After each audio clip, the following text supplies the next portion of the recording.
오늘 하나님께서 우리에게 주신 말씀은 로마서 6장 11절 말씀입니다. 주제는 나는 계획대로 죽었고 계획대로 살았다. 그리고 계획대로 부활한다는 주제로 은혜 나누도록 하겠습니다. 제목만 들어도 은혜가 되지 않습니까? 할렐루야. 요한복음 11장 25절에서는 나는 부활이요 생명이니 나를 믿는 자는 죽어도 살겠고 이러고 말씀하세요. 나사로가 죽었는데 이제 죽은 지 나흘 됐으니 냄새가 나지 않아요. 그러니까 그 누이 마르다가 여기 계셨더라면 오라비가 죽지 않을 것이다 고 그렇게 하니까 나를 그렇게 모르느냐. 압니다. 그러고 말한 거예요. 이때 주님이 말이야. 나는 부활이로 생명이 나를 믿는 자는 죽어도 살겠고 무릇 살아서 나를 믿는 자는 영원히 죽지 아니하리니 이것을 내가 믿느냐. 그러니까 주는 그리스도시요 살아계신 하나님의 아들이십니다라고 고백을 해요. 할렐루야. 우리의 고백은 가장 위대한 고백은 주가 그리스도이시고 우리의 구세주이시고 살아계신 하나님의 아들이시라고 고백하는 고백이에요. 이 고백이 우리의 믿음의 고백이 근간이 되는 겁니다. 이 고백으로 승리하시기를 축원합니다.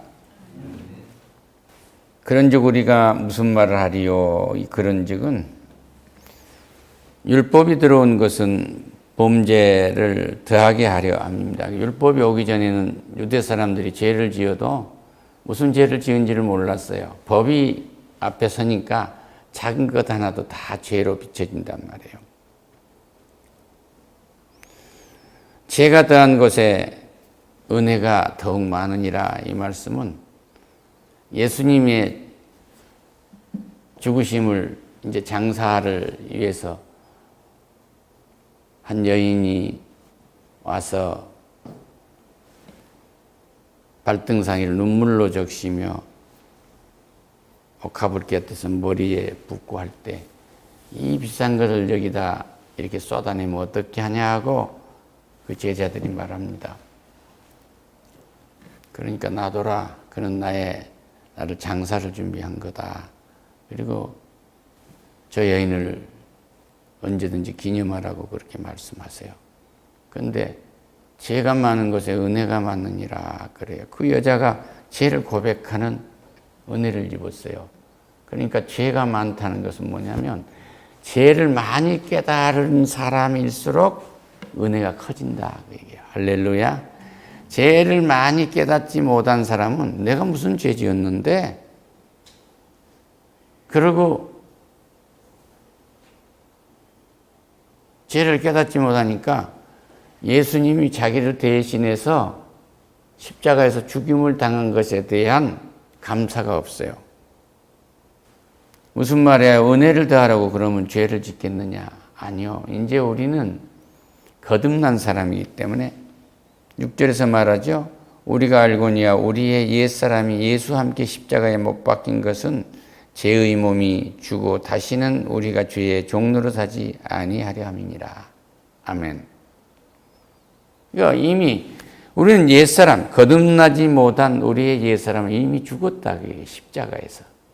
예수님이 거듭나지 못한 우리는 십자가에서 이미 매달려서 예수님과 함께 죽게 그렇게 만드신 거예요. 따라합시다. 거듭나지 못한 나는 십자가에서 이미 죽었느니라. 그러니까 시어머니가 돼가지고 그 며느리에 대해서 그 아픔을 살펴주고 해야 되는데 그것이 아니고 옛날 시어머니는 이렇게 살더라고. 그 방식으로 하면 그 지옥입니다. 또 며느리가 시집을 가면 이렇게 사는 거야 하고 옛날 방식으로 하면 그 지옥입니다. 그러니까 우리는 옛사람은 이미 죽었어요. 옛날 방식은.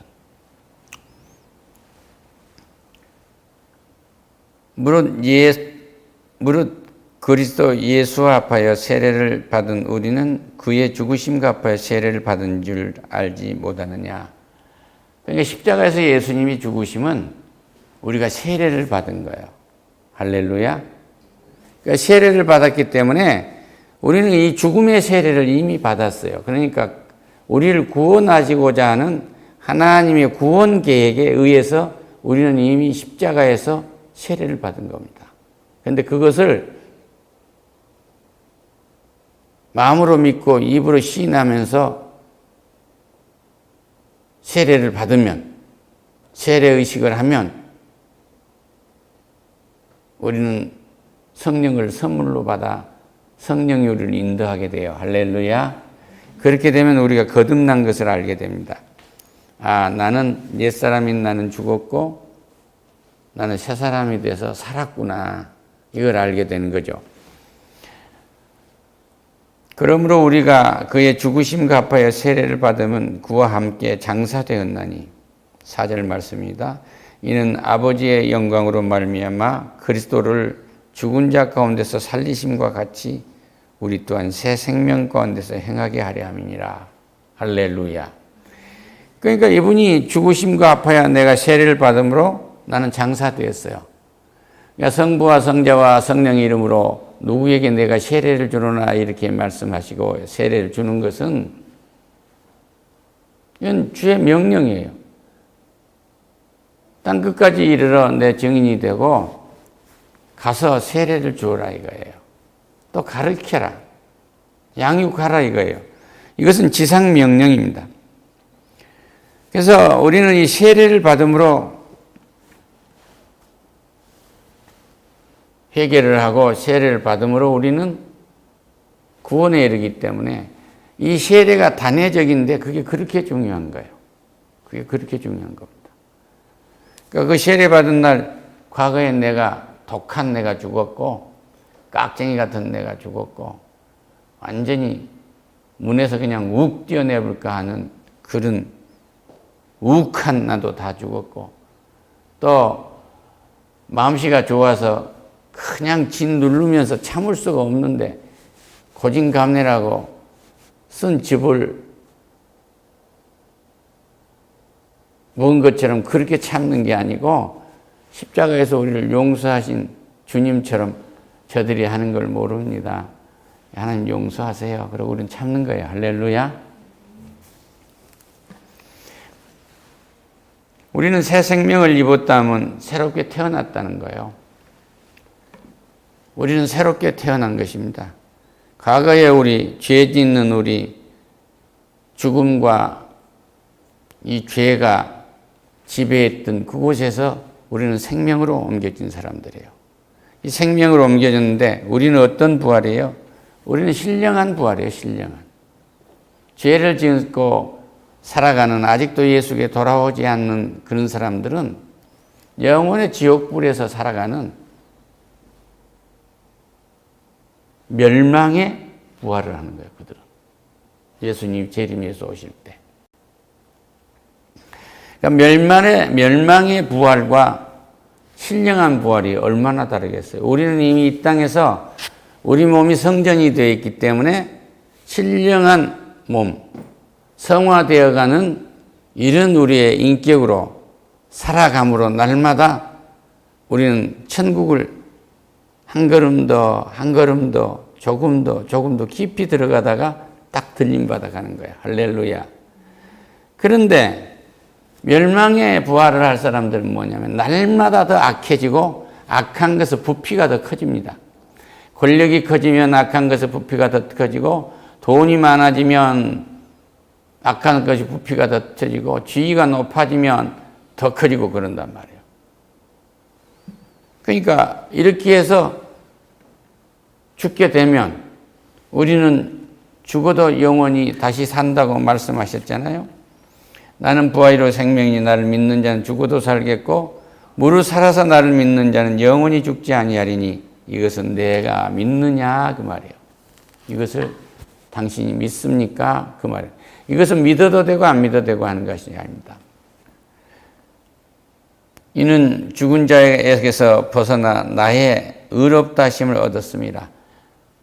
그러니까 우리는 멸망의 자식이고 멸망의 지옥불에 떨어져서 살아야 되는데 예수님이 그 죄값을 십자가에서 치렀으므로 무덤 속에서 치르고 3일 만에 나왔으므로 나는 거기서 살아간 거예요. 살았어. 새롭게 산 거예요. 믿음으로 우리는 칭의함을 얻는 거예요. 할렐루야. 그러니까 죄값을 치렀기 때문에 우리는 아버지 하나님께 깊이 들어갈 수가 있는 거예요. 하나님을 아바 아버지라 부를 수 있는 것입니다. 아담과가 범죄했기 때문에 쫓겨나고 불회전물을 둬서 누구도 들어오지 못하게 했는데 주가 그리스도이고 살아계신 하나님의 아들이신 것을 마음으로 믿고 입으로 시인을 하니까 우리는 아버지 품에 그냥 안기는 거예요. 이런 은혜가 넘치기를 축원합니다. 이런 그리스도께서 죽은 자 가운데 살아나셨음에 다시 죽지 아니하고 사망이 다시 그를 주장하지 못하게 한 줄을 압니다. 나사로도 살았지 않아요? 죽은 나사로도 살고 회당장인 야이로의 딸도 주님이 살려주시고 나인성 가부의 아들이 관에 들어가서 동네 어귀에 나온데도 살려주시지 않아요. 여기 주님이십니다. 주님이 구하고자 하는 자는 그렇게 다 살려주는 거예요. 근데 여기에서 우리는 딱 죽으면, 이 몸이 죽으면, 예수를 믿다 죽은 사람이 딱 죽으면 이 몸은 백 속에 들어가서, 관 속에 들어가서 딱 하나님 앞에 내놓는 거고 흙으로 돌아가는 겁니다. 그리고 우리는 뭐예요? 죽는다는 게 뭐냐면 우리의 영혼을 천사가 와서 들려서 하나님 품에 안기는 거예요. 할렐루야. 그래서 하나님 품에 안기는데 그 다음에 어떻게 될까요? 주님이 대림하신 날 하나님 품에 안겨 있는 우리가 예수님이 부활할 때 잊고 가셨던 이 몸, 신령한 몸, 죽지도 않고 병들지도 않고 썩지도 않고 시공을 초월한 영원히 사는 이 신령한 몸을 잊게 되는 거예요. 할렐루야. 그리고 이때에 죽은 사람은 그렇게 들림을 받는데 그러면 예수님이 재림할 때 여기서 죽지 않고 살아있었던 사람은 어떻게 될까요? 우리 주님이 말씀하십니다. 내가 다시 오는 것, 이 재림하는 것은 천사도 모르고 나도 모른다. 아버지만 안다고 그러잖아요.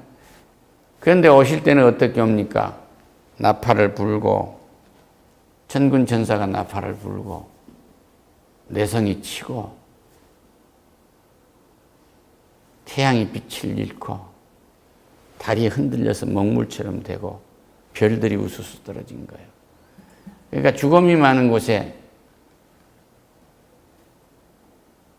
독수리가 있느나 독수리가 있는 곳에 죽음이 있다고 말씀하셔요. 그러니까 세상 사람들이 다 보고 믿는 자나 안 믿는 자나 다 보고 아, 예수가 재림하고 있다. 이걸 알도록 오시겠다는 거예요.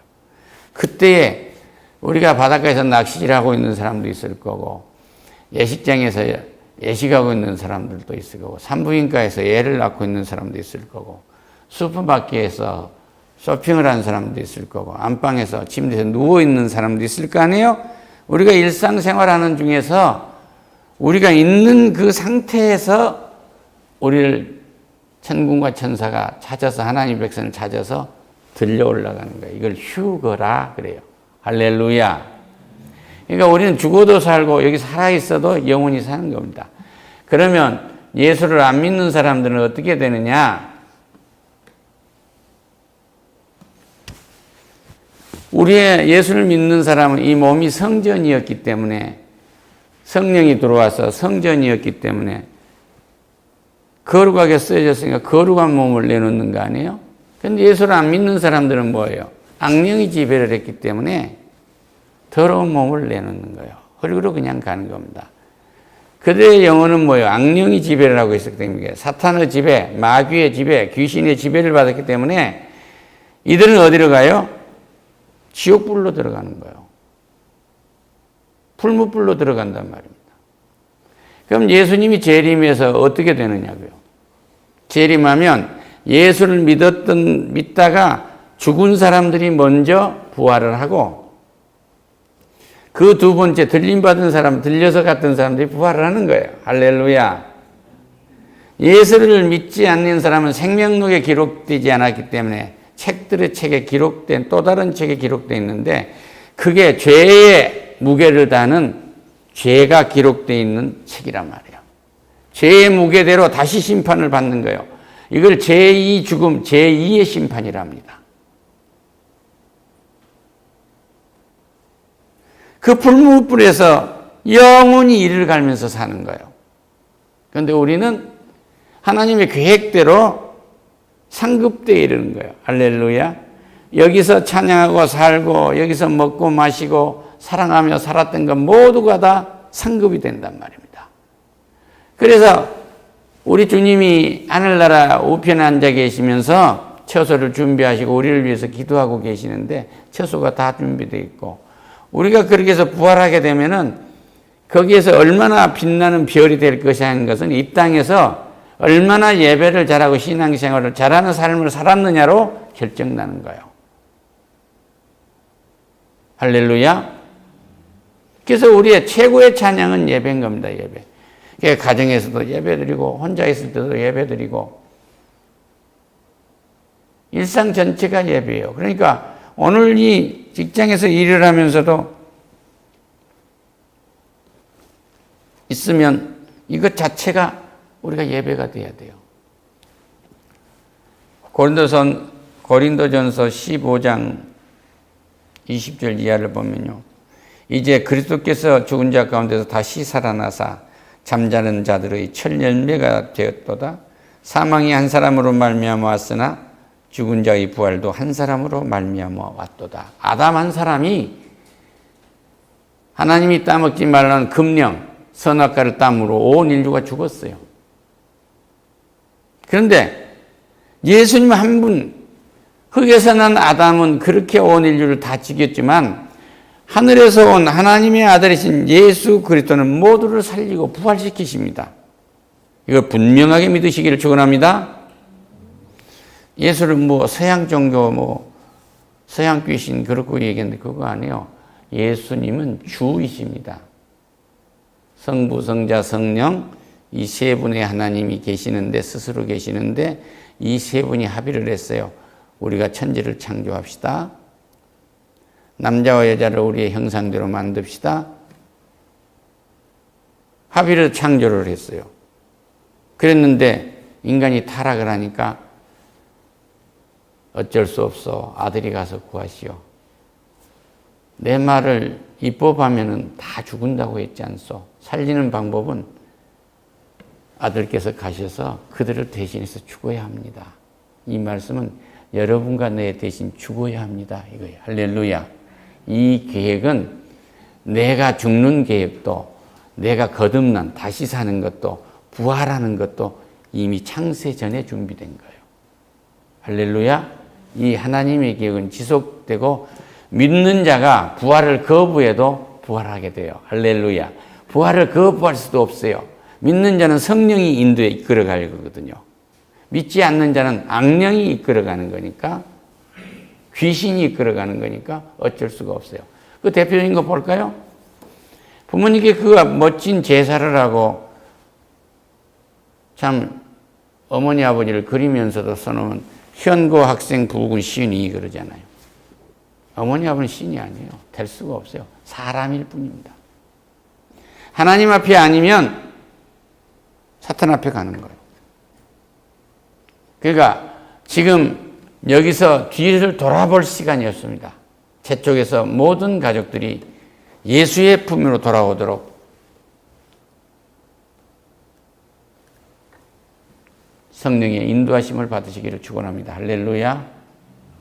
그리고 여기서 먹고 사는 일, 이것은 주와 함께 하면은요, 하나님의 법과 함께 하면은 장애가 없느니라 그래요. 시편에서 그렇게 얘기를 해요. 하나님의 법과 함께하는 장애가 없어요. 어떤 장애도 뛰어넘는 거예요. 다윗 앞에 골리앗이 있어서 다윗의 왕인 사울도 그 나라 백성들도 그 형들도 다 부들부들 떨고 있을 때 하나님과 함께한 그 애는 어린아이 그 다윗은 세상에서 제일 두렵다는 골리앗도 장애가 될 수 없었던 거예요. 할렐루야. 그러니까 다윗에게는 어떤 것도 다윗이 될 수 없었어요. 그런데 무엇에 장애가 됐냐면 하나님과 말씀을 함께 하지 않을 때 지 부하의 마누라를 아내 삼고 부하를 죽일 때 그때 그는 인생의 처참한 장애가 되는 것입니다. 그가 선자의 말을 듣고 벽엔 일을 적시도록 통일을 하니까 하나님은 다시 하나님과 함께하는 은혜를 입혀준 거예요. 우리는 언제든지 실수도 할 수 있지만은 항상 통회하는 작은 것 하나도 하나님께 놔두고 통회하는 회개의 역사가 차고 넘치기를 축원합니다. 할렐루야. 우리가 여기 살아서 숨만 쉬고 있는 것은 영혼, 육이 있는데 예수를 믿지 아니하면 육혼밖에 없어요. 하나님의 신령한 영이 없습니다. 만물의 영장 그런데 귀신의 영장인 것이지 하나님의 영을 가진 절대 지배자인 하나님의 몸은 아니란 말이에요. 할렐루야. 우리는 하나님의 몸, 성전입니다. 하나님의 영이 있기 때문에. 얼마나 감사해요. 그래서 우리 주님이 십자가에서 못 박혀 죽이시고 부활해서 승천했을 때 가실 때 120문도가 다 받고 40일간 계시는데 500명이 다 받잖아요. 그러니까 거기는 여지가 없는 거예요. 뭐 다른 논란의 여지가 없습니다. 그러니까 우리는 이 땅에서 살아간 동안에 부활을 꿈꿔야 돼요. 부활을 꿈꾸지 않으면 내 장례식이 헛것됩니다. 이성태가 딱 영안실에서 누워있으면 내가 하늘나라에서 내려다보고 있겠죠. 천군 천사 품에서. 원군사님도 왔다 갔다 하고 각군사님도 왔다 갔다 하고 슬퍼하는 것도 다 보이고 이정민 성도님도 보이고 오늘 죽은다면 그런단 말이에요. 다 본단 말이에요. 그런데 나는 천국이 너무 좋은 거야. 너무 좋아가지고 울지 마서. 울지 마라. 울지 마라. 울지 마라는 게 하나님의 계획이에요. 할렐루야. 이는 분명히 영원히 산 부활의 세계로 들어간 거야. 그래서 우리 주님이 이 땅에 재림하는 날이 부활의 아침입니다. 기도하겠습니다. 오, 하나님 감사합니다. 장례식장에 문상한다고 오고 가는 것이 슬픈 통곡을 하는 그 과정에서도 부활을 믿는 가족들은 부활의 아침에 만나자고 그런 찬송을 합니다. 우리 모두가 그 찬송할 수 있도록 축복하시옵소서. 예수님의 이름으로 기도드립니다. 아멘.